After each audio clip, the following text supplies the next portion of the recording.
Larry King now, Cher Lloyd. She is a British musical sensation. Her debut album, Sticks and Stones, shot to #4 on the UK charts and #9 on the Billboard Hot 200.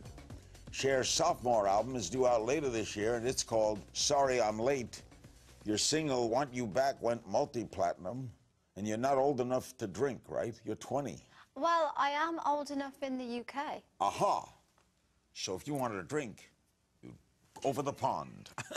Go right over there. You're a rap singer? I rap on some of my tracks, but really I'm a singer. I don't take the rap thing too seriously. Because most singers who sing don't rap. No. Why do you rap? Just because I found it so funny. It's funny to me. You write the songs? Yeah. So for me to do it, it just seems really funny. It's more like fast talking. That's what I regard. It's not music, is it? I would say it is music, because it's formula. Can't hum it. You can hum it. Hum rap. You hum rap. You try. I couldn't hum rap. Nah, come on. You were discovered on the X Factor in the UK. Tell me about the audition for that show. The audition was a very enjoyable experience for me. I lined up in a line of like thousands of people. I wanted to leave that day because I'm very impatient. And my mum told me to stay. So I went on stage and I did it, and I got through, which was very strange. How long did you have to wait?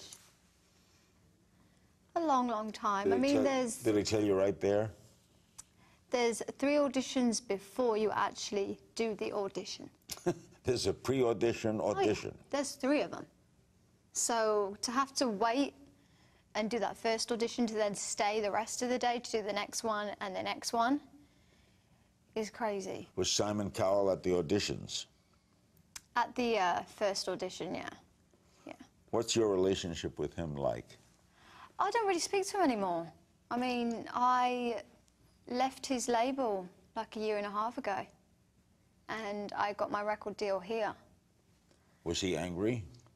I don't think so. I mean, I wouldn't say angry. I would like to think that he misses me now.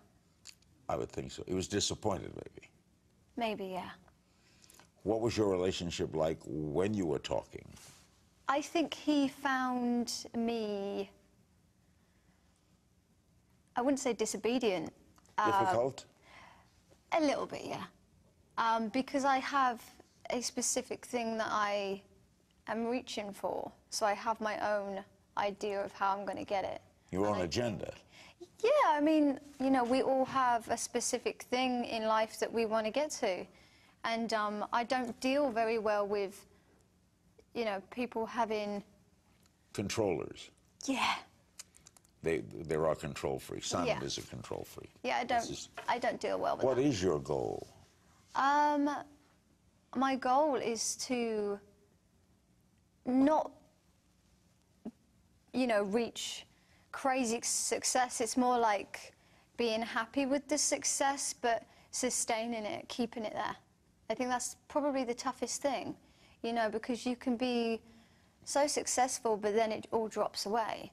I think it's more about keeping it there, for me. So you don't want to be a superstar? I'm not asking to be a superstar. I think it would be really nice. But you don't want it to go to your head? No.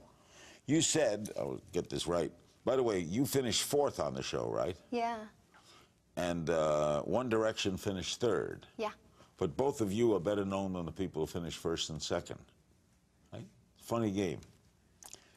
Well, you don't have to comment on that. You said that you were an absolute nightmare during the X Factor days. What do you mean? I mean, in the way that I wanted to sing. I didn't want the drama around it. I didn't want a million dancers on the stage with me and me not having the freedom to express myself. It was certain things like that that I couldn't control.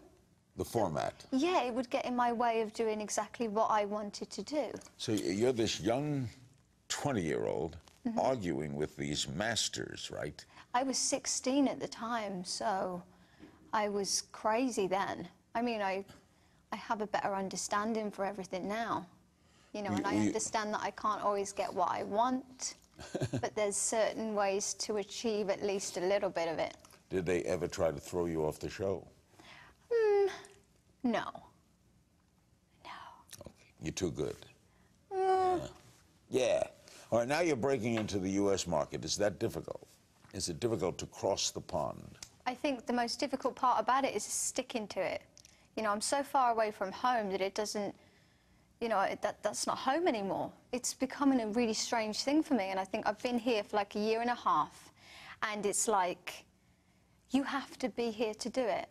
You know, I can't be in the UK and try and make my songs get on radio from the UK. Correct. You have to be on the scene. Here, and I think sometimes that's why I feel that others maybe haven't got what they wanted from the US, is because they haven't been here. You're on labels with L.A. Reid, and he runs Epic Records. Yeah.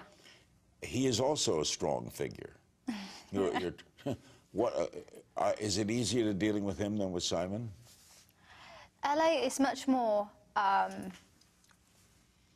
connected with his artists. You know, he deals one-on-one with the artist. You know, so if there's ever a problem for me, I'll call him up.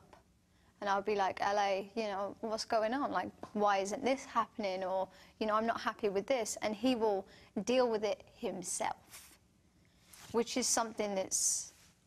Simon doesn't do. It's quite amazing, really. You know, with someone who has so much success, but still he keeps doing all that stuff that he used to do at the beginning.